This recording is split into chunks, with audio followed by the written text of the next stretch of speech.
Hey everybody, my name is Brian, and thank you for clicking on my video and coming to Be Hard Sell. So today I'm going to be showing you how you can use compatibility between Affinity Photo version 1 and version 2.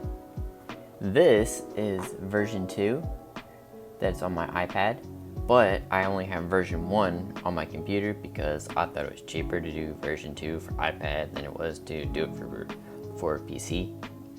But anyways, this is a graphic I was making. I know this is Affinity Photo, but still you can make graphics on here if you'd like. And this is not the complete version. That I will be showing later. But anyways, all you have to do is go to export, and then once you're at export, which I already have it here, is to have it for Photoshop document, and then make sure that you have it to preserve editability, and then you can make it bilinear or bicubic, whichever you feel is best. I know with the version 1, I believe it is, there's a few other options, and you can always just make it some more or something different for how sharp you'd like it to look, because each one can make it look a little bit sharper than the other. But there also is too sharp, so you don't want to make it too sharp. So it's always good to click on this preview button down here for whichever one you want to see how sharp it is.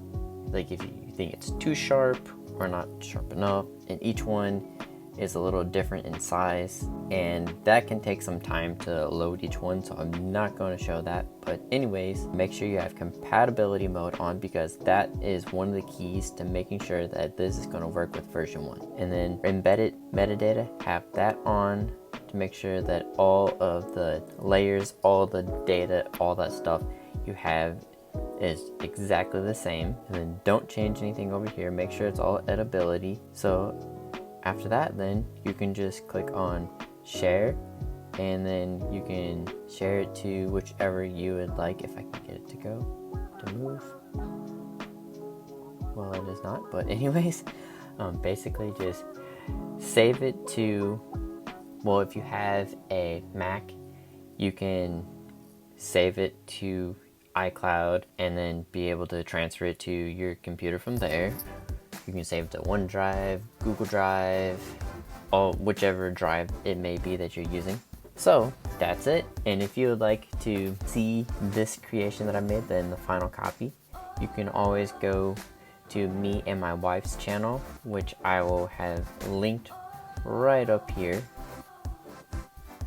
And I'll also have the link in the description. So please do leave a comment. Tell me if there's anything you would do differently, or if you would like to see something else. Please do let me know, because I don't do editing videos ever really. But if you'd like to see me edit, let me know. Or if you'd like to see anything else, also let me know that. Thanks guys for watching. Bye guys.